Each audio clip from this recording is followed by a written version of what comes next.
एक एक बात सुनने लायक है, छोड़ मत देना एक भी पॉइंट। बहुत सी बातें ऐसी हैं, हो सकता है पिछले गरुड़ पुराण में वो कथाएं ना हो पाई हो। तो अथाह सागर है, 3 महीना बोलते रहो, साल बोलते रहो, तो भी यही लगेगा कि ये और सुनने को मिल जाता। भगवान गरुड़ ने प्रश्न किया तो भगवान क्या कहने लगे? भगवान ने कहा कि भ्रातृणा एक जातानाम एक चेत पुत्रवान भवे।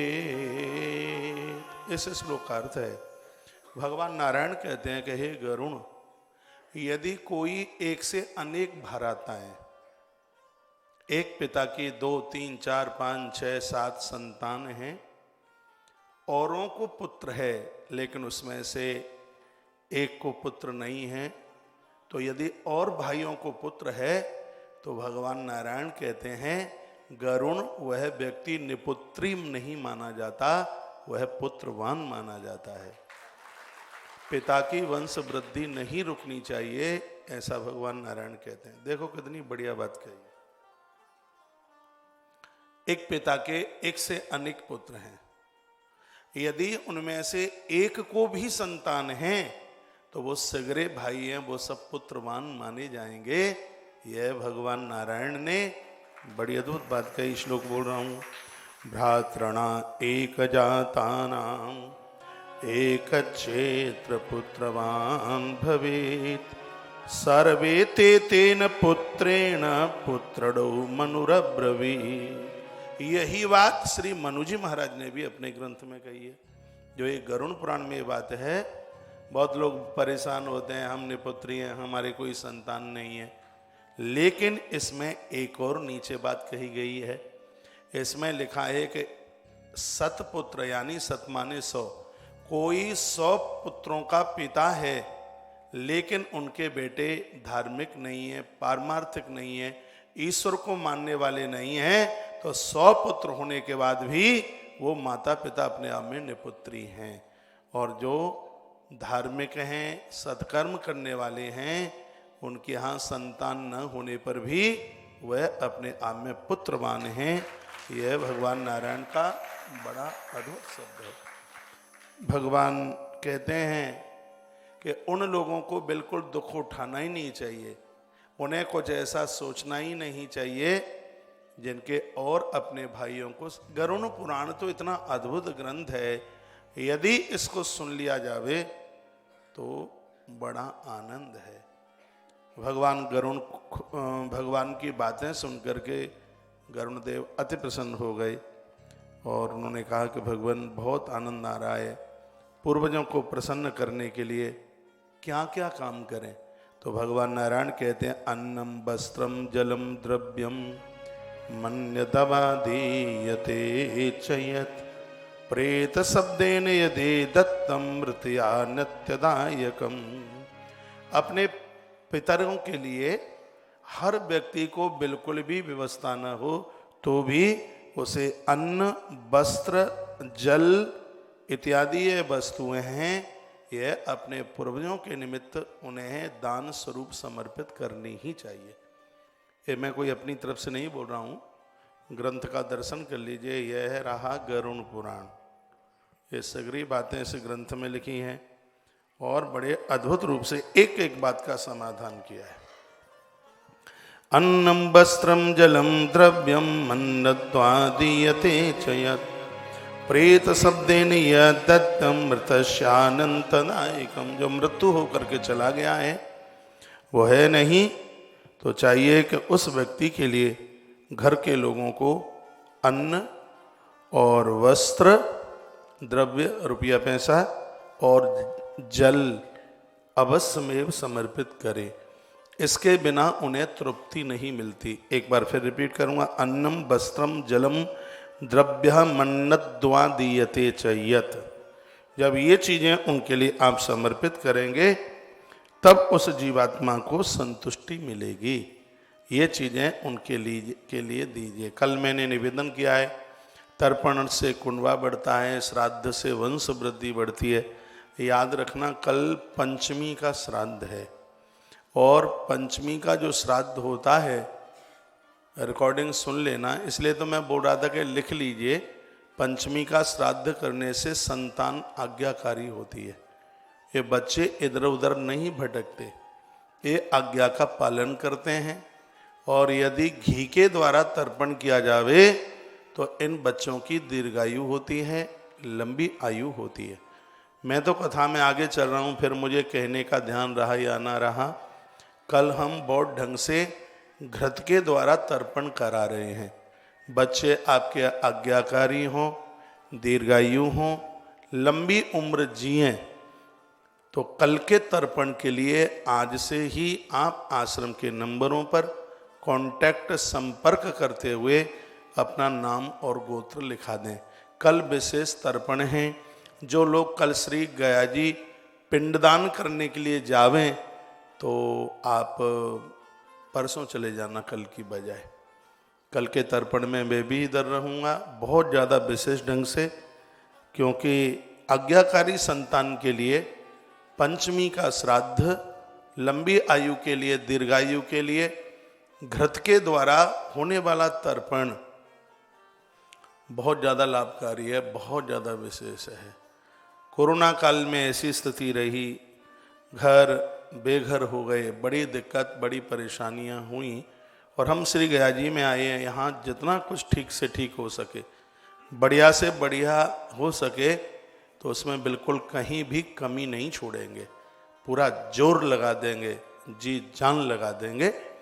तो कल के तर्पण में कुछ लोग मुझे उधर मिल रहे थे तर्पण के समय पर। यदि आप पहुँच ही गए हैं यहाँ, तो आप तर्पण के समय पर यहाँ का आनंद लाओ, आप प्राप्त कर लिया करें। जो नहीं यहाँ पहुँचे हैं उनका तो ब्राह्मण लोग कर ही रहे हैं, आचार्यों के द्वारा बड़ा सुखद हो रहा है। कल घृत के द्वारा तर्पण होगा, घी के द्वारा होगा। कल का श्राद्ध, कल का जो श्राद्ध है आज्ञाकारी संतान के लिए, चाहे आप यहाँ कराएं चाहे कराएं आप अपने घर में। कल के श्राद्ध, पंचमी के श्राद्ध की स्थिति यही है कि घर में होने वाले कलह है, घर में न मानने वाली बातें, बच्चे इधर उधर भटकने वाले, वह अपने रास्ते पर लौट करके आते हैं। कल के श्राद्ध की एक बड़ी अद्भुत बात है। एक बात गरुड़ पुराण में बड़ी अच्छी कही है, यदि घर में कोई नारी ऋतुमती धर्म में है, ब्राह्मण भोजन कर रहा है, धोखे से भी यदि वो निकलकर उसके सामने आ गई, उसी समय पितर भूखे ही रुष्ट होकर के वापस चले जाएंगे। ऐसा इस ग्रंथ में लिखा है। इन मर्यादाओं का पालन करें, और मैं आपके बीच में वही बातें रखूँगा जो शास्त्र सम्मित बातें। आज का ये पढ़ा लिखा समाज मानता नहीं है, इसलिए बहुत ज़्यादा परेशान है। एक बार पुनः इस बात को मैं रिपीट कर रहा हूँ, घर में श्राद्ध है, ब्राह्मण जीवने के लिए आया, घर में कोई नारी ऋतुमती धर्म में है तो उसका दोष नहीं है, वो तो प्रकृति की स्थिति है, उसमें कौन क्या कर सकता है। ऐसी स्थिति में नारी बिल्कुल अंदर एक वस्त्र में रहे, ऐसा वर्णन है, एक वस्त्र में वो रहे, बाहर निकल करके न आए। घर में श्राद्ध है, कोई ब्राह्मण जीवने के लिए आया और धोखे से भी वह उस ब्राह्मण के सन्मुख आ गई, तो उसी समय जो पितर हैं, पूर्वज हैं, रुष्ट होकर के भूखे ही वापस चले जाएंगे। उस घर का श्राद्ध बिल्कुल भी स्वीकार नहीं करेंगे, ऐसा इस ग्रंथ में लिखा है।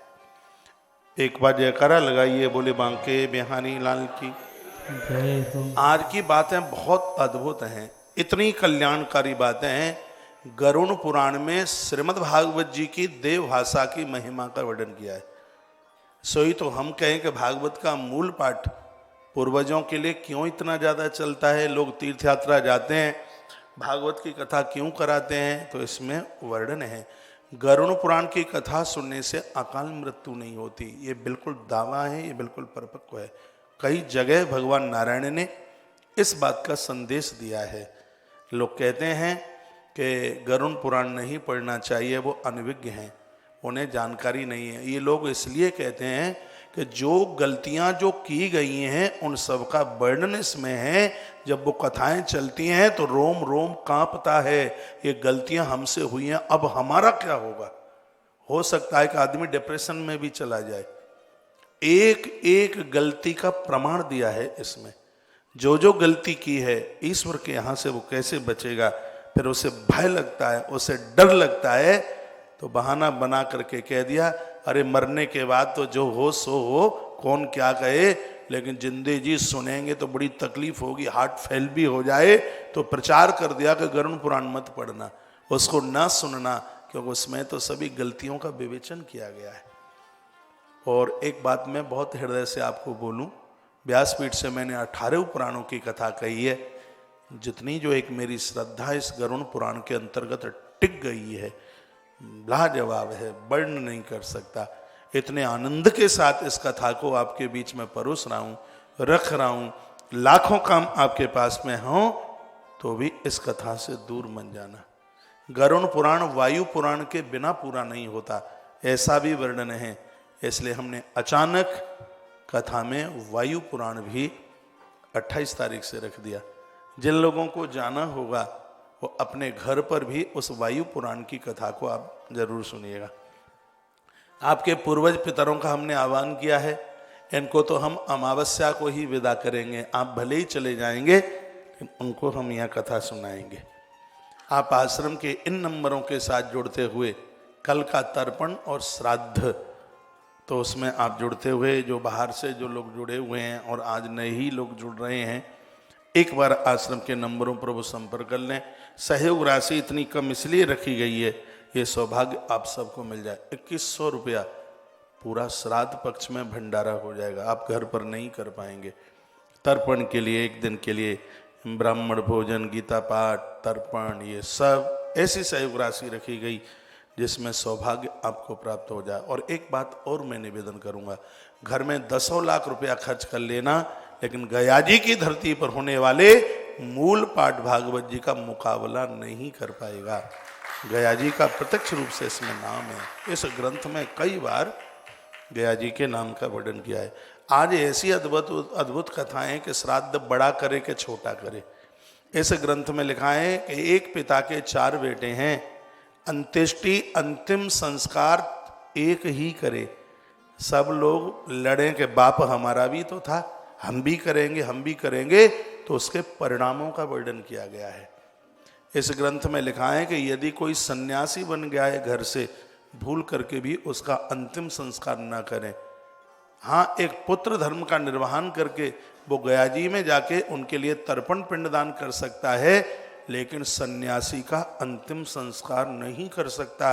ये भगवान नारायण ने गरुड़ देव को ये बातें, जो अद्भुत बातें कही हैं, और इससे माथे की गांठें खुल जाती हैं समझने के लिए, सीखने के लिए। इसलिए धरती के हर स्त्री पुरुष को ये कथा पढ़नी चाहिए।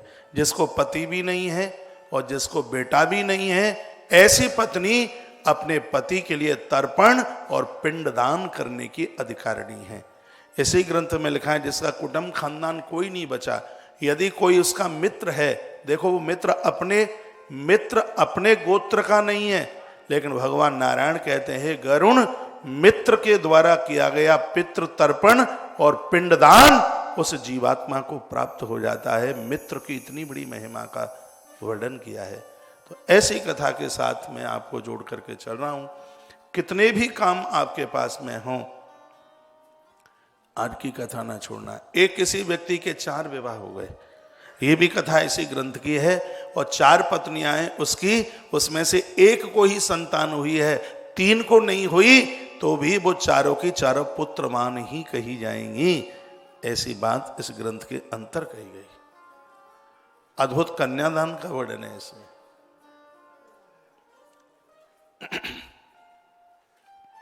बोलिए बांके बिहारी लाल की जय हो। 27 महीने तक का बच्चा जन्म लेकर मृत्यु को प्राप्त हो जाता है, तो उसको जल में ही प्रवाहित करना चाहिए, वर्णन है इसमें।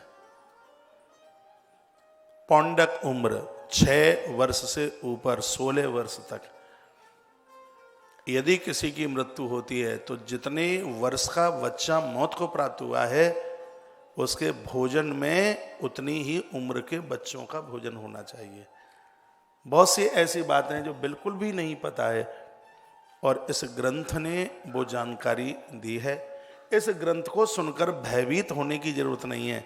अपने आप का परिवर्तन करने की जरूरत है।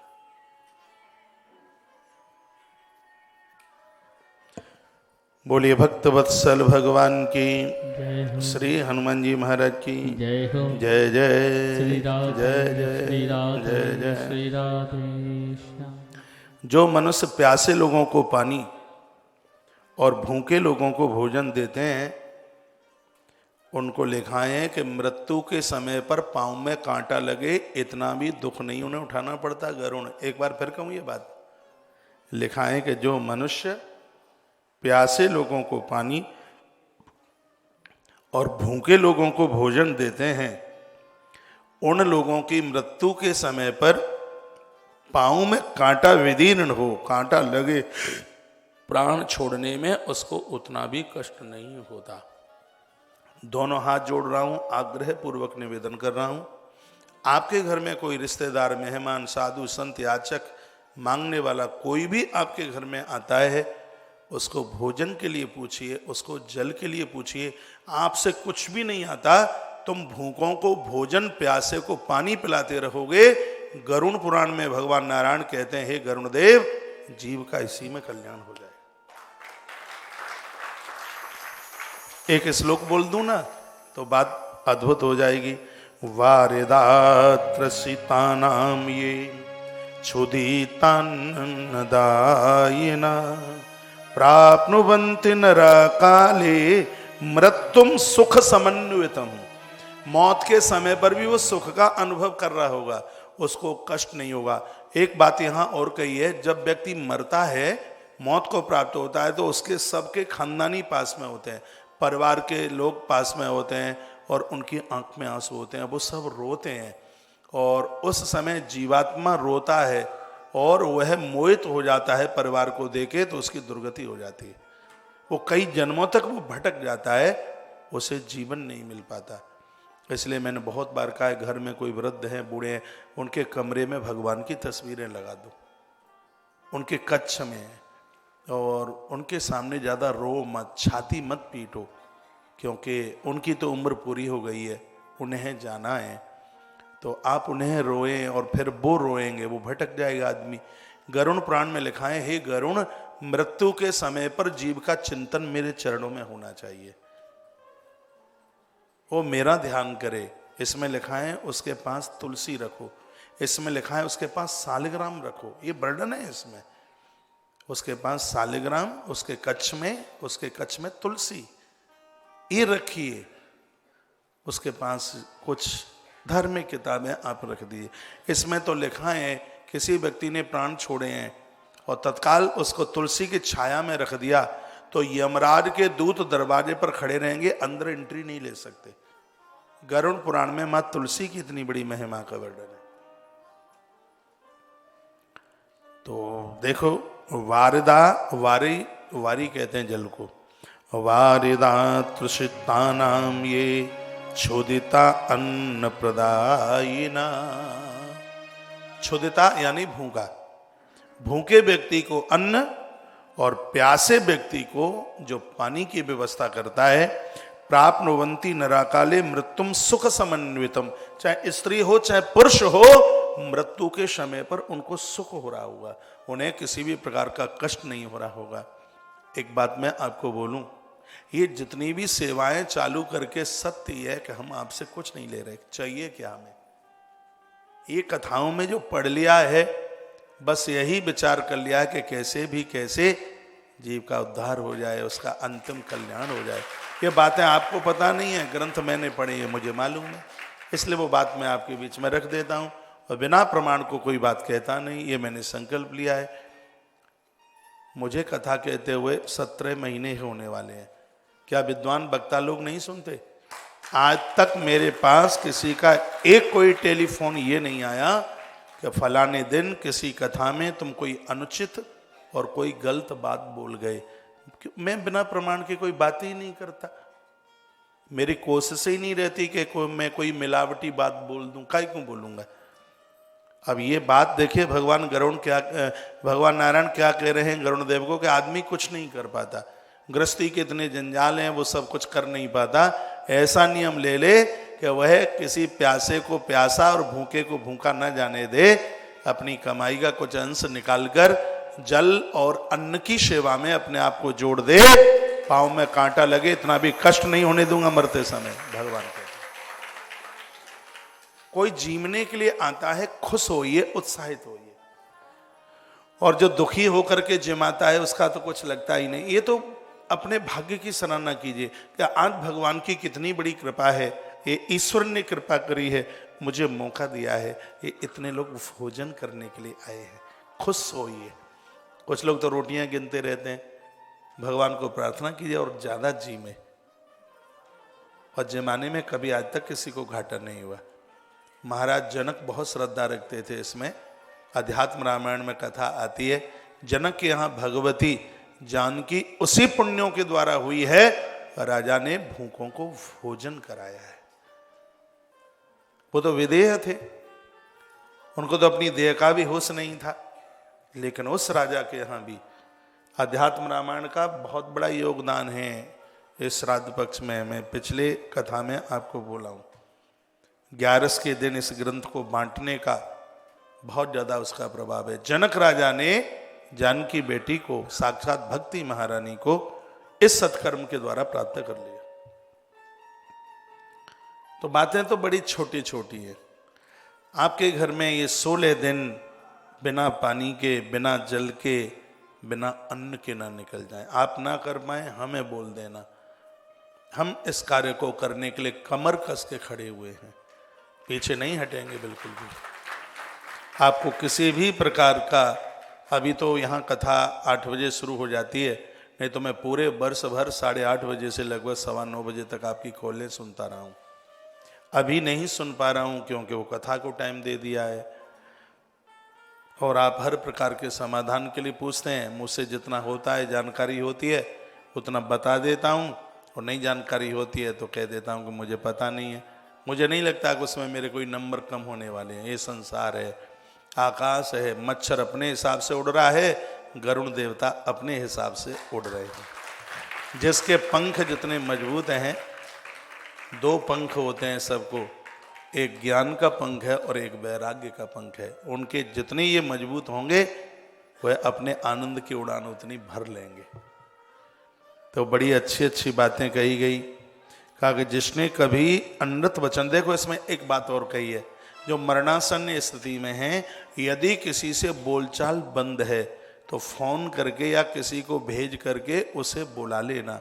इसमें लिखा है ग्रंथ में, मृत्यु लोक में मरने से पहले यदि किसी से उसकी लड़ाई नहीं है, झगड़ा नहीं है, बोलचाल बंद नहीं है, इस ग्रंथ में वर्णन किया गया है, ऐसा व्यक्ति सदगति को प्राप्त होता है।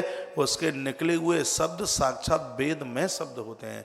ये भगवान नारायण की भाषा है। अब आप अपने को पूछिए कि घर में बोलचाल बंद तो नहीं कर दिया आपने? पति पत्नी की बोलचाल बंद है, सासू ससुर से बोलचाल नहीं है, बहू और सासू माँ की बोलचाल नहीं है, ऐसा क्यों करते हैं? और जब अब अंतिम समय है तब तो ऐसा बिल्कुल भी मत कीजिएगा। वर्णन में श्लोक बोले देता हूं, प्रीत भेद कुतो न च आस्तक श्रद्धा दान सुखम मृत्यु मृक्षति। मरते समय उनको सुख होता है, उन्हें कष्ट नहीं होता। किनको? जो जीवन में सबसे प्रीति भाव से मिलते रहे हैं, किसी से झगड़े नहीं किए, किसी से लड़ाई नहीं की, सबसे वचन मीठे वचन बोलते रहे, किसी के साथ में उन्होंने कभी झगड़ा नहीं किया, प्रेम संबंध को, शाश्वत संबंध को तोड़ा नहीं, आस्तिक बन करके रहे, देवी देवताओं को वंदन करते रहे, बड़ों के चरण छू करके आशीर्वाद लेते रहे। भगवान नारायण कहते हैं ऐसा श्रद्धालु सुख पूर्वक मृत्यु को प्राप्त होता है। मुझे विश्वास है कि इन कथाओं को सुनकर आप लड़ना झगड़ना बंद कर देंगे। हाँ, मन लड़िए, मन झगड़िए।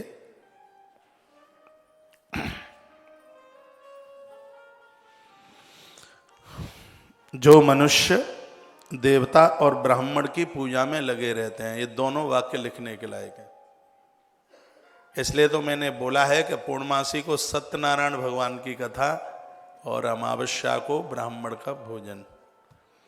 100 यज्ञ से ज्यादा बढ़ के पुण्य होता है अमावस्या के ब्राह्मण भोजन का, 100 यज्ञ से बढ़ करके। तो यहां भी लिखा हुआ है कि जो मनुष्य देवताओं का पूजन और ब्राह्मणों के भोजन कराने में रुचि रखता है, उनसे किसी भी प्रकार की ईर्षा नहीं रखता, ऐसा व्यक्ति शुद्ध मन वाला, ऐसा व्यक्ति मृत्यु के समय पर बहुत सुख को प्राप्त होता है। इसलिए तो 3511 वाला भंडारा यही तो सब पढ़ करके आरंभ किया।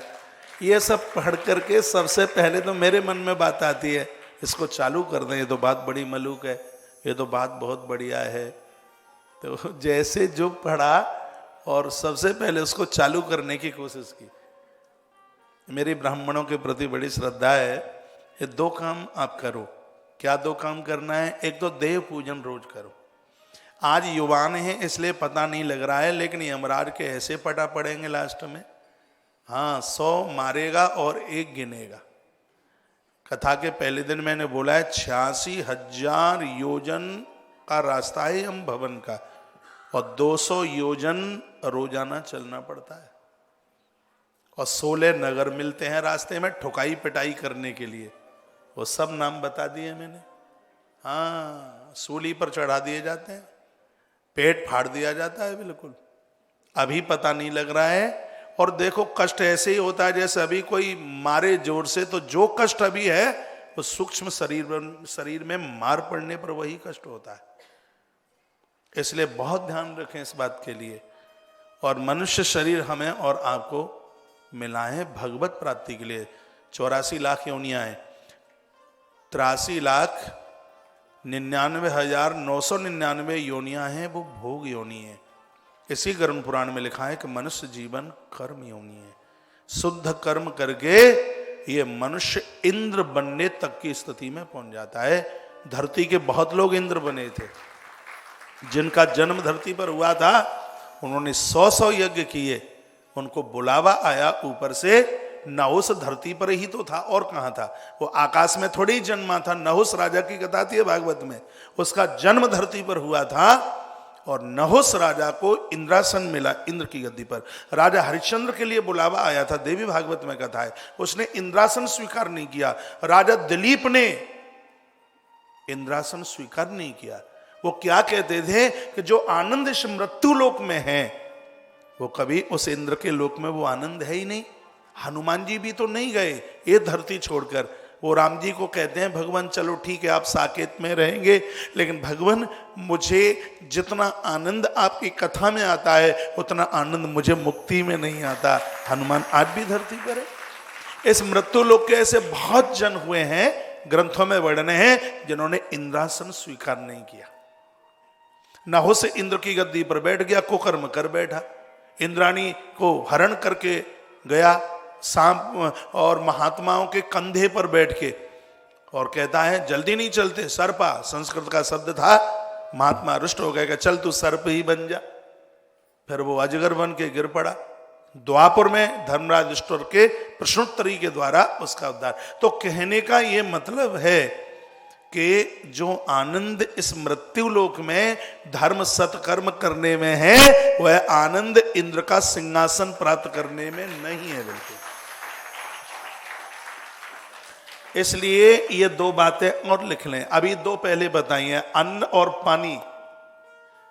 आशीर्वाद दीजिएगा। कल हमने यहां से बोल दिया है, तुलसी वन आश्रम के चूल्हे में से 1 लाख रोटी रोज निकलेगी, आने वाले समय में पक्का निकलेगी।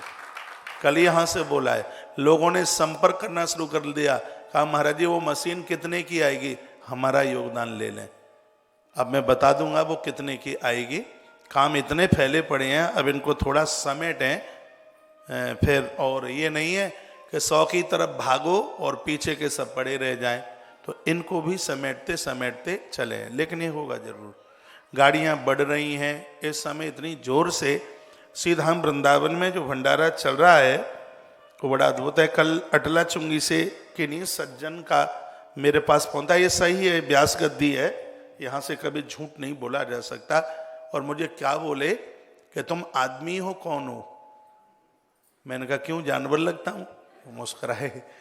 मेरे ही अपने कोई मित्र थे, बोलते हैं कि मन गदगद हो गया। मैंने कहा क्या हुआ? बोलते हैं मैं भांडीर वन से मैं लौट रहा था, पुलिस बैरियल के पास में तुम्हारी गाड़ी खड़ी, इतनी लंबी भीड़ भोजन करने वाले लोगों की, मन गदगद हो गया, मन मेरा माना नहीं। मैंने कहा एक फोन करूं मैं जब। तो आनंद हो रहा है, बहुत आनंद हो रहा है। पैसा तो काम करने के ही लिए होना चाहिए, उपभोग के लिए नहीं, उपयोग के लिए। बड़े बड़े धनपति आए, ज्यादा पैसा दिखेगा तो कोई किसी को मारेगा, कोई किसी को मारेगा, है? पाम छू करके संत बनते हैं, गले में फंदा लगा करके महंत बनते हैं। यही तो होता है। तो पैसा धर्म सत्कर्म में लगे तो ज्यादा ठीक है, नहीं तो बाद में ये सब आफतें ही आफत हैं। पैसा धर्म में लगे, सत्कर्म में लगे, शिक्षा में लगे, स्वास्थ्य में लगे तो ही ज्यादा बढ़िया है। किसी से दान लेना, हमारे बाप का कर्जा नहीं आता उनके ऊपर, उन्होंने तुम्हारे ऊपर विश्वास करके वो भगवत कार्यों के लिए दिया है, उन्होंने अपने कल्याण के लिए दिया है। वो धन धर्म में ही लगना चाहिए, उसी में ही गति है। और मुझ जैसा सुलझा हुआ आदमी गलती नहीं करेगा। इस मामले में बड़ा सुलझाऊं। इन ग्रंथों में से आपको बहुत कुछ बातें बताता हूं, लेकिन मैं आज भी विद्यार्थी हूं, मैं सीखता हूं उससे। ये जब तक अंतिम श्वास रहेगी, जब तक अंतिम श्वास रहेगी, ये श्लोक पढ़ करके दास तृष्णातानाम ती क्षुदिता तान्न प्रदायतः, भूखे को भोजन, प्यासे को पानी देने वाला मृत्यु लोक से जाता है। देवता आदर करते हैं, मरते समय पांव में कांटा लगने का भी उसको कष्ट नहीं होता। तुलसी वनाश्रम का अन्न और पानी बंद होगा ही नहीं, अब तो होगा ही नहीं बिल्कुल। ये श्लोक मैंने पहली बार बोला है, मेरी निगाह पड़ गई है इस ग्रंथ के इस श्लोक के ऊपर। इसमें आप सब श्रद्धा रखिए, इसमें आप विश्वास रखिए। श्राद्ध पक्ष पितृपक्ष चल रहा है, आप घर पर नहीं कर सकते हैं। आपने पूछा है चतुर्थी के श्राद्ध की क्या महिमा है? आज क्या है? चतुर्थी यही है क्या?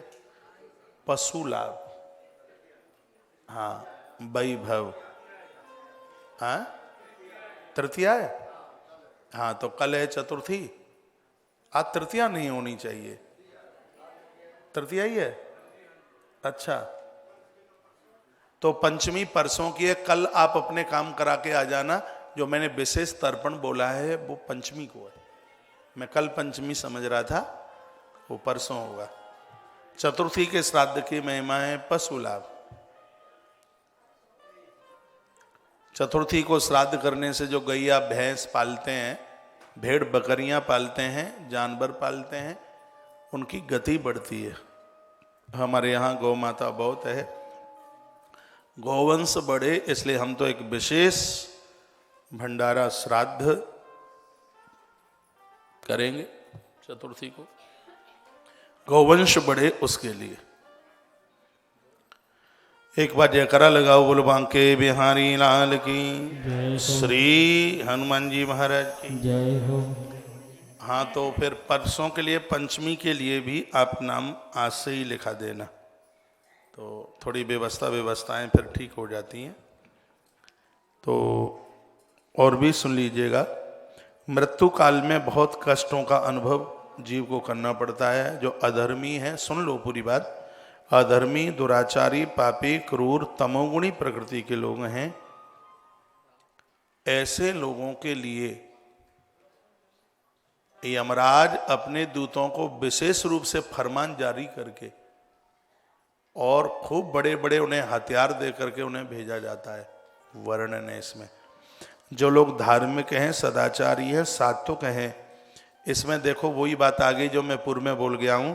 जो धार्मिक हैं, सदाचारी हैं, सात्विक हैं, अच्छे स्वभाव वाले हैं, ऐसे लोगों का श्राद्ध भी नहीं होता, तर्पण भी नहीं होता, तो भी वह अपने आप में तृप्त होते हैं, ऐसा वर्णन है।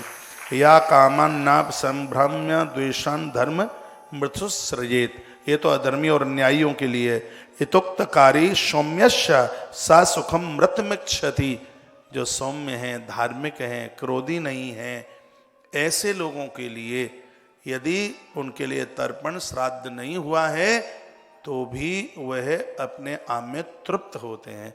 इसलिए मैं कितनी बार आपको कहता हूं, थोड़ा अपना स्वभाव चेंज करो, अपने स्वभाव को बदल लो, ऐंठ अकड़ में मत रहो, मत करो झगड़े, धार्मिक बनो, पारमार्थिक बनो, भगवान से जुड़ करके रहिए। तो बाद में कोई तर्पण श्राद्ध करे तो ठीक है, ना करे तो भी कोई दिक्कत की बात नहीं है। बर्डन है साधुओं का। कौन करता है तर्पण बताओ? कौन श्राद्ध करता है उनका? वो तो कुटुंब खानदान सब छोड़ छाड़ के आ जाते हैं। कौन करता है उनका? लेकिन वो तो सब कुछ अपने जीवन में ऐसा जीवन जी के गए हैं भैया, वो तो तृप्त होके ही मरते हैं, तो बाद में भी उत्तृप्त ही रहते हैं। हाँ, उन्हें कहीं कोई किसी भी प्रकार की कोई भूख नहीं होती। यह बातें बड़ी अच्छी लगी हैं। बहुत सुंदर सुंदर बातों का वर्णन भगवान ने किया। देव ब्राह्मण पूजायाम निरस्ता चान सूयका शुक्लावदान्य हेमंतस्ते नरा सुखमृत्यवा। जो देवता और ब्राह्मणों की पूजा देवताओं को पूजन और ब्राह्मणों को भोजन कराते हैं, तो शुक्ल पक्ष में जैसे चंद्रमा बढ़ता है उस व्यक्ति के पुण्य ऐसे ही बढ़ते हैं। अपने पुण्यों को कम मत होने दो। पुण्य यदि बढ़ते जाएंगे तो मरते समय एक भी इंजेक्शन नहीं लगेगा, ना ग्लूकोज की बोतल चढ़ेगी, जो पानी पीते हो उसी से काम हो जाएगा। हॉस्पिटल जाने की जरूरत ही नहीं पड़ेगी। यदि अंत में अस्पताल से बचना चाहते हो, नहीं तो बड़े कष्ट होते हैं अंत में, कोई एक गिलसिया पानी पिलाने को तैयार नहीं होता, तो तुम्हें अंत में किसी से पानी रोटी ना मांगनी पड़े तो जिंदे जी लोगों को खूब जल पिलाओ, हाँ, उनको भोजन कराओ, अपने पुण्यों को बढ़ाओ। देवता और ब्राह्मण दोनों के प्रति श्रद्धा रखने वाले, अभी यहाँ गौ माता की बड़ी महिमा का वर्णन है। तो देव और ब्राह्मण इनमें श्रद्धा रखने वाले, देवों का पूजन करने वाले, ब्राह्मणों को भोजन देने वाले, ऐसे लोग शुक्लाह सोमः, शुक्ल पक्ष, सोम कहते हैं चंद्रमा को, शुक्ल पक्ष में जैसे चंद्रमा बढ़ता है, नाना सुख मृत्यवः, व्यक्ति के पुण्य ऐसे ही बढ़ते हैं और मृत्यु के समय पर उसको सुख का अनुभव होता है, उसे कष्ट नहीं होता। और वो शरीर कैसे छोड़ देता है? जैसे किराए का ये मकान छोड़कर वो दूसरे में शिफ्ट हो जाए, बस ऐसा ही है, उसे कोई फर्क नहीं पड़ता। किराए का मकान छोड़ने में कहाँ कोई कष्ट होता है? चलो वो तो उसका था, क्या कष्ट होगा है? खेरा नहीं तो देव खेरा सही, उधर नहीं तो इधर। अब बताइए, पैंट फट जाती है, पहनते पहनते 3 साल पैंट पहनते रहो, वो फट जाए तो मैंने तो किसी को रोते नहीं देखा। कोई रो रहा हो और पूछा क्यों जी, क्यों रो रहे हो? अरे 4 साल पुरानी पैंट थी, फट गई है इसलिए रो रहा हूं। मुझे तो नहीं कोई मिला कि पैंट के लिए या आप साड़ी के लिए, गली गलाई साड़ी के लिए बैठ करके रोते हो, नहीं। उसी प्रकार से ये जीव भी जीर्ण शरीर को छोड़ता हुआ एक नवीन देह प्राप्त कर लेता है, नवीन देह। लेकिन नया कपड़ा खरीदने के लिए, नया कपड़ा ऐसे ही नहीं मिल जाता। नया वस्त्र कैसे मिलेगा? आपके पास में रोकड़ होगी, पैसा होगा, दुकान पर जाएंगे, मोल भाव करेंगे, और आप दुकान पर जाकर के क्या देखते हैं? जो महंगे से महंगा जो कपड़ा है वो आप खरीदते हैं। तो महंगा कपड़ा कम दाम में नहीं मिलता, वो ज्यादा में मिलता है। वो भाव बताता है, ये 20 रुपया मीटर है, ये 75 रुपया मीटर है, और ये 500 रुपया मीटर है। तो महंगा कपड़ा तो तब मिलता है जब आपके पास रोकड़ ज्यादा होती है, तो बढ़िया शरीर तब मिलता है जब आपके पास पुण्य ज्यादा होते हैं। बात आ रही है समझ में? एग्जाम्पल गले उतर रहा है? हाँ। तो जिस प्रकार से नया कपड़ा ऐसे ही नहीं मिलता, उसी प्रकार से बढ़िया तन भी ऐसे ही नहीं मिल जाएगा। आप ये कहेंगे बस गुड़मुड़ हो करके ऐसे ही मिल जाए, नहीं, तराजू लगा दिया जाएगा कर्मों के ऊपर। हाँ, वहां का न्यायालय बड़ा जबरदस्त है। वहां सबसे बड़ी बात है, वहां रिश्वत नहीं चलती किसी भी प्रकार की। तो मैं निवेदन करके कहना चाहूंगा, यहां से जब हम दुनिया छोड़ें तो अपना बैग भर के लेके जाएं। ये नोट तो ये सब घर द्वार वाले सब ले लेंगे, डुकरिया मरी धरी हुई होगी, और वहां वो देख रहे होंगे चेक बुक कहीं मिल जाए, कहीं और कहीं सोना चांदी मिल जाए, वो सब टटोल रहे होंगे।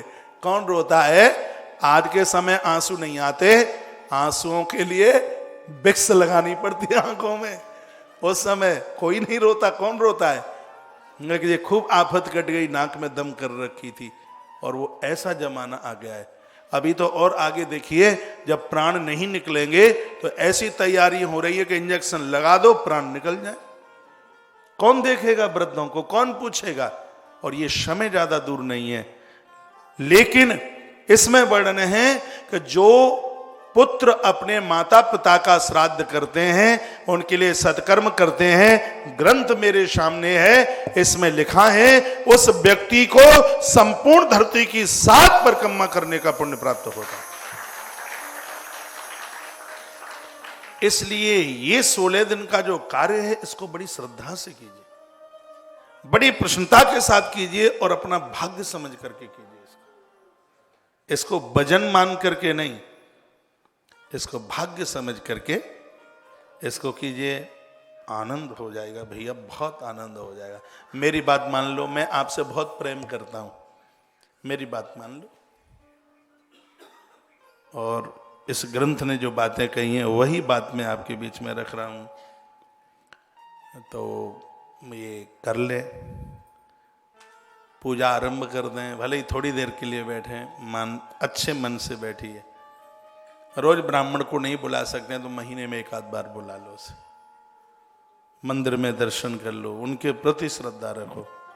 यह धरती का देवता है। भगवान नारायण विष्णु पुराण में कहते हैं कि मैं ही तो धरती पर ब्राह्मण बन के पहुंच गया हूं, हाँ, और मैं ही अपने भक्त का स्वीकार कर रहा हूं। वो श्लोक बोले देता हूं ना विष्णु पुराण का, नमो ब्रह्मण्य देवाय गौ ब्राह्मण हिताय च।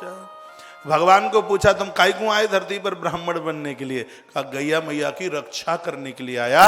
वो ब्राह्मण नकली है जो गाय नहीं बचाता, गाय नहीं पालता, वो असली ब्राह्मण है ही नहीं। ब्राह्मण की तो संपूर्ण श्रद्धा गाय के प्रति हो। भगवान कहते हैं कि गौ रक्षा के लिए, इस सकल धरती के जीव के उद्धार के लिए धरती पर ब्राह्मण है, ये देवता है। और इसके शरण, इसके सानिध्य में रह करके जीवन में किसी भी प्रकार का संशय नहीं रहता। ओहो, बाबा तुलसी बड़े होशियार निकले इस मामले में। क्या बोले? बंदहु प्रथम महिषोर चरना,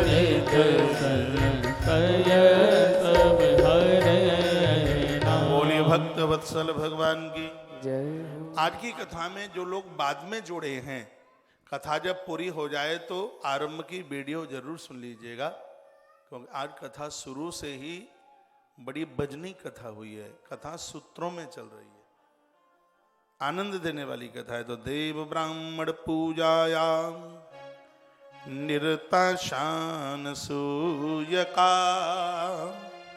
शुक्ला बदान्या हीमंत तेन रा सुख मृत्यवा।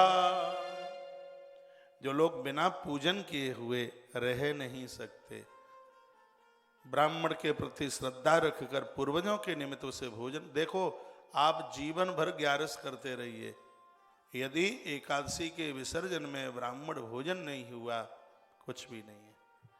कोई भी आप व्रत करते हैं उसके उद्यापन में ब्राह्मण को बुलाया जाता है। एक बात और सुन लो, इसी ग्रंथ की बात मैं करूंगा।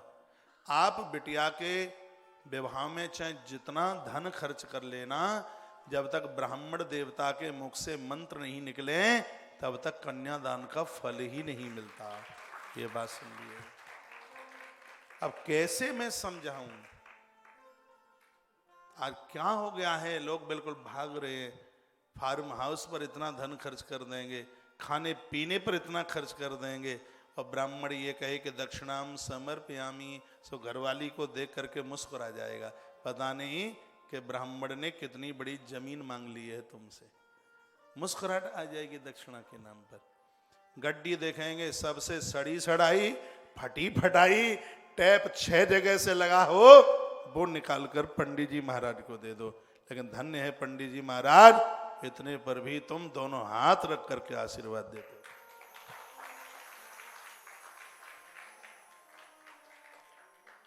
इन्हें घर में बुलाते रहिए।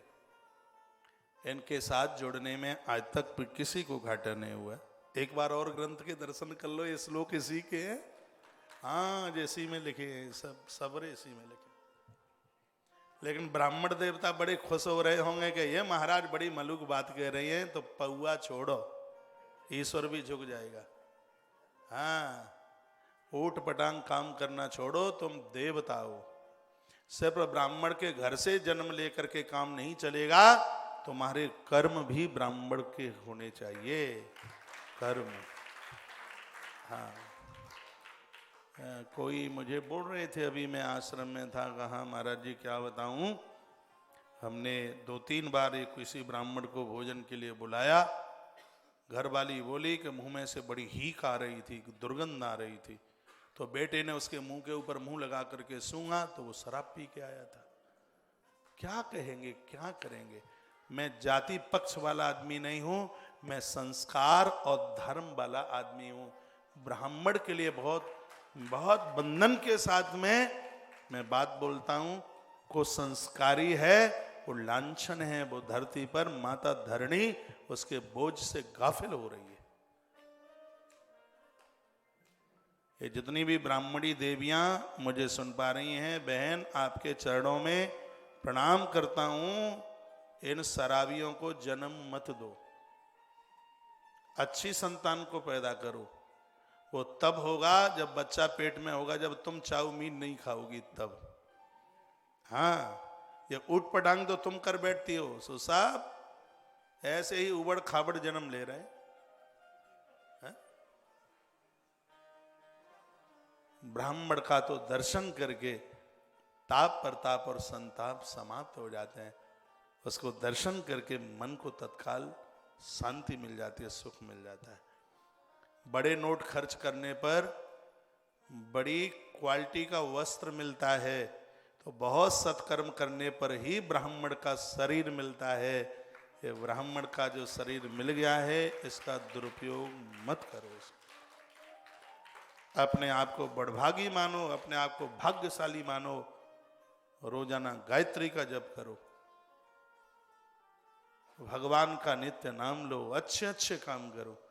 तुम पेट भरने के लिए, कलींदा खरबूजा खाने के लिए नहीं हो, तुम पोड़ी और खीर ही चटकाने के लिए नहीं हो, तुम जगत कल्याण के लिए आए हो। शिव महापुराण में लिखा है, किसी गांव में एक भी ब्राह्मण रहता है और उस गांव के लोग शराबी हो जाते हैं, तो उसका दोष पूरा उस ब्राह्मण को लगता है कि तूने गांव को संभाला क्यों नहीं, क्योंकि ब्राह्मण शिक्षक होता है।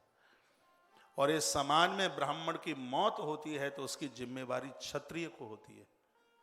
गरुड़ पुराण में लिखा है, ब्राह्मण भूख से मरता है, उसकी पूरी जवाबदारी वैश्यों की होती है। इसी ग्रंथ के शब्द में बोल रहा हूं। उसका अपराध उन वैश्य, उन सेठों को लगता है जिनके नगरी में, जिनके गांव में, जिनके मोहल्ले में भूख से ब्राह्मण मरता है। इसका दोष उनको लगता है। चारों वर्णों के अपने अपने काम बताए, इसलिए हम चारों भाई बहन लोग अपने अपने धर्म कर्म को संभालें तो आनंद है। ये गरुड़ पुराण का संदेश है। ये कथा कहती है इस बात के लिए। समझ में आ रही हैं बातें थोड़ी बहुत? हाँ, घड़ी का कांटा भागने दो, हमें क्या करना है, कथा कहते ही रहेंगे तो भाग ले भाई।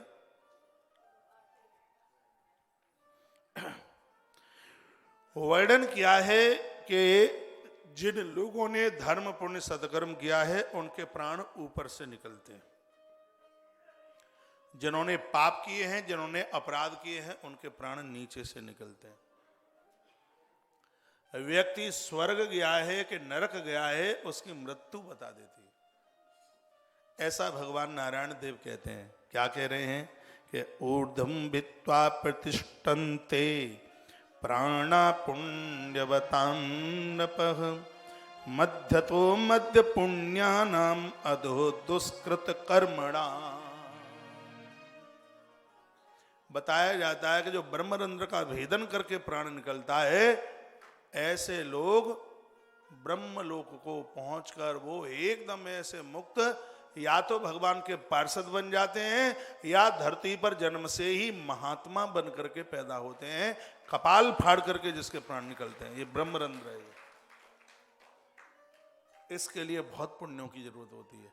ये कपाल फाड़ के प्राण सबके नहीं निकलते, तो कोई कोई होते हैं, बहुत भारी पुण्यात्मा होते हैं जिनका ये ब्रह्मरंध्र का भेदन करते हुए, और उनके प्राण 9 दरवाजों से नहीं, ये यहां से ब्रह्मरंध्र के मूल भाग से प्राण निकलते हैं। इसमें लिखा है वर्ण ऊर्ध्वं भित्त्वा प्रतिष्ठन्ते प्राणा पुण्यवताम।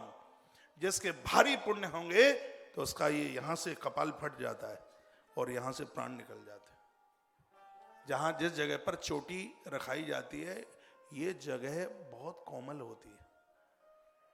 जहां ये चोटी होती है, इसलिए तो किसी की चोटी पर हाथ लगाना बहुत अपराध बताया गया। लेकिन इन पुरुष लोगों को ऐसी गलत आदत होती है, माताओं से लड़ते हैं तो उसकी चोटी पकड़ते हैं, और भगवान उस अपमान को सहन नहीं कर पाता। जिन जिन ने चोटी पकड़ी, भगवान ने उनका सुपड़ा साफ किया। जहां चोटी होती है वो स्थान बहुत निर्मम होता है, बहुत ज्यादा हल्का होता है। ये होता है बिल्कुल ये बीच का भाग, इसको ब्रह्मरंध्र कहते हैं। तो भगवान कहते हैं ऊर्ध्वं भित्त्वा प्रतिष्ठन्ते प्राणा पुण्यवताम। जिसके भारी पुण्य होते हैं, ऊर्ध्वरेता, ऊर्ध्व माने ऊपर, उसके प्राण यहां ऊपर से निकल के चले जाते हैं उसके। फिर का मध्य तो मध्य पुण्यानाम। जिसके थोड़े बीच के पुण्य हैं, उनके आंखों से प्राण निकलते हैं, नाक से निकलते हैं और मुख से निकलते हैं प्राण। ऐसा व्यक्ति संभ्रांत परिवार में जन्म लेता है, आके अच्छे कुल खानदान में आके जन्म लेता है, जिसके आंखों से प्राण निकले हैं, नाक से निकले हैं या मुख से निकले।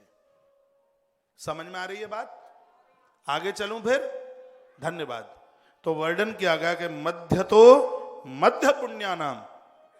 जिनके पुण्य मध्य में है, बीच में, ना ज्यादा है ना कम है, बीच वाले हैं।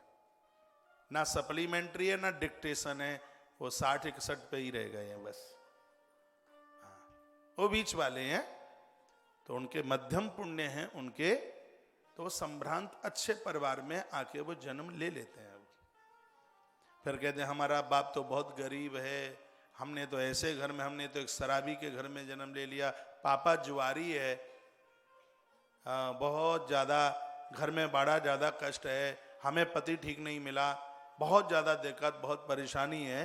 तो इसका मतलब इसमें लिखा हुआ है, नाभि के नीचे से जो प्राण निकलते हैं, अधो छिद्रों से जो प्राण निकलते हैं, ऐसे लोग इस धरती पर पतित, दीन, दुखियारे और इस तरीके से उनका जन्म होता है।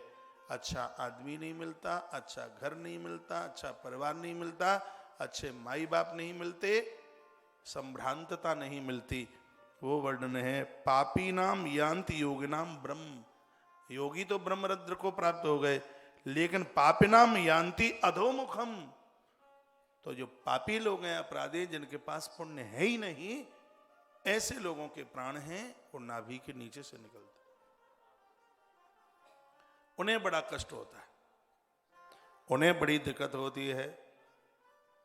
तो अब तक जो हुआ सो हुआ, परमात्मा बड़ा भुलक्कड़ है। आज से अपने आप को चेंज कर दो, बदल दो और अपना पुण्यों का कोष बढ़ाओ। मैं एक बात का आग्रह पूर्वक निवेदन करूंगा, यदि आपको भोर में बिस्तर छोड़ने में कोई भी दिक्कत ना हो, तो तुम्हारा सत्कर्म अनंत गुना बढ़ेगा। बिस्तर आप भोर में जल्दी छोड़ दें। स्नान भी सूर्य उदित होने से पहले, भले 1 मिनट पहले स्नान करें। इसी गरुड़ पुराण में लिखा हुआ है उस व्यक्ति को पाप छू नहीं पाते जो हमेशा सूर्य उदित होने से पहले स्नान करते हैं। अभी मैं 1-2 श्लोक भी बोलूंगा उसके लिए। भले आप थोड़ी देर के लिए देवालय में बैठें, भगवान के मंदिर में बैठें, जप करें, जप में श्रद्धा रखें, ये बहुत ज्यादा जरूरी है, इससे पुण्य बढ़ेंगे। बेटों की शादी में, इसमें लौकिक धर्म का वर्णन किया है। बेटों की शादी में आप कहीं जाते हैं या ना जाते हैं वो टाइम के ऊपर बात है, लेकिन कभी किसी की बिटिया का न्योता विवाह का आया है तो एक बेटी के विवाह में जाना और अर्थी शमशान घाट के लिए जा रही है तो उस सब यात्रा के साथ जरूर जाना। ये दोनों बातें ग्रंथ में लिखी। पुरुषों के लिए सब यात्रा के संग मरघट जाने की तक की बात कही है, देवियों के लिए दरवाजे तक की बात कही है। आगे मैं निवेदन करूंगा, मरघट से जो लोग शमशान से चल करके आते हैं उससे पहले घर की स्त्रियां स्नान कर लें और उसके बाद में फिर पुरुष लोग स्नान करें। स्नान के बाद क्या करना है ये सब आज की कथा में आप सुनेंगे। इसलिए क्या हुआ है भाई, बंद कर दे, बंद कर दे। ये बातें आज आप सुनेंगे।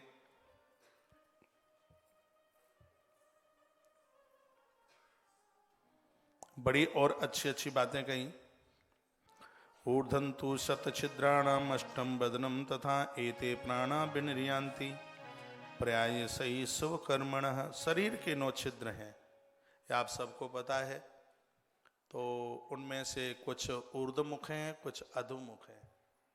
मध्यम लोग ऊर्ध्वमुख से, अधम लोग नीचे अधोमुख से, और बहुत बड़े तपस्वी लोग ब्रह्मरंध्र से अपने प्राणों को छोड़ करके चले जाते हैं। नवद्वारे रोमभिषा जनानाम तालुरंध्र के पापिष्ट नाम पानेन जीवो निष्क्रामति ध्रुवम। गरुड़ पुराण में लिखा है कि प्राण वायु अति सूक्ष्म होकर शरीर के जो छिद्रों से जो निकलता है, जीवात्मा इतना सूक्ष्म होता है कि सबके सामने वो निकलता है तो फिर भी कोई उसको देख नहीं पाता। जीवात्मा सबके सामने निकल जाता है, इतना प्राण सूक्ष्म होता है। कितना? केश का अग्रभाग और उसके 100 भाग, और 100 भाग में से फिर 100 भाग, और फिर 100 भाग में से 1000 भाग, और फिर 1000 में से 1000वां भाग, और फिर उसका 100वां भाग। उतना ये इतना सूक्ष्म ये प्राण होता है। कितना सूक्ष्म है, लेकिन उस प्राण के निकलने के बाद शरीर डेड हो जाता है। फिर तो कह दिया जाता है कि अब बर्फ की सिल्ली पर रखने से कुछ भी नहीं होगा। आवाज खोलिए, आवाज नहीं आ रही है। अब तो जल्दी उनका अंतिम संस्कार कर दीजिएगा। बालाग्रत सतो भागम कल्पतस्तु सहस्रसा तस्यापि सतसो भागा जीवा सूक्ष्म आधारता। इस श्लोक में प्राण की सूक्ष्मता का वर्णन किया है, कितना सूक्ष्म है, फिर भी उसकी अपने आप में महिमा कितनी बड़ी है। पंच तन्मात्र सहित समनो बुद्धियाकृति पुण्य पाप मयि पासई बद्धो जीवस्य नैद्बपु। जीवात्मा 5 भौतिक शरीर से जब बाहर निकलता है तो तब भी उसकी जो सूक्ष्म आकृति होती है वह 5 तन्मात्राओं एवं मन बुद्धि और अहंकार अपने पुण्य कर्मों के अनुसार पाप कर्मों के पास बंधनों से युक्त वह रहता हुआ। यदि उसने शुभ कर्म किए हैं तो प्राण निकलने में कोई दिक्कत नहीं होती, और इसमें लिखा है अशुभ कर्म किए हैं तो प्राण आराम से नहीं निकलते, घुराए थे, कंठ रुक जाता है। इसमें ऐसा लिखा है, आपने यदि किसी को प्राण निकलते देखा हो, मैंने तो देखा नहीं है, मैं तो गरुड़ पुराण की बात कह रहा हूं। जब प्राण निकलते हैं तो जीव टूट जाती है। जीव टूटने का मतलब ऐसा नहीं है कि 2 टुकड़े हो जाते हो, यानी उसके मुख से जिह्वा से आवाज निकलती नहीं, निकलती हुई तो गुर्र गुर्र गुर्र ऐसे कुछ बोलता है, ऐसी ध्वनि निकलती है उसके मुंह से। इसमें लिखा है आंखों पर जाला छा जाता है, आंखें एक सफेद तरह की हो जाती हैं आंखें, झिल्ली से दिखाई देती है, उसकी आंखों की रोशनी खत्म हो जाती है। इसमें वर्णन है कि मुख के इस भाग से लार टपकती हुई नीचे आती है।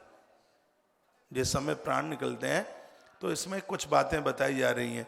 प्राण निकलते समय एक लार टपकती हुई यहां से, और इसमें लिखा हुआ है कि जैसे ही प्राण निकलते हैं तो उसकी गर्दन किसी भी स्थिति में हो, जिस समय प्राण निकलते हैं एक बार के लिए गर्दन को झटका जरूर लगता है।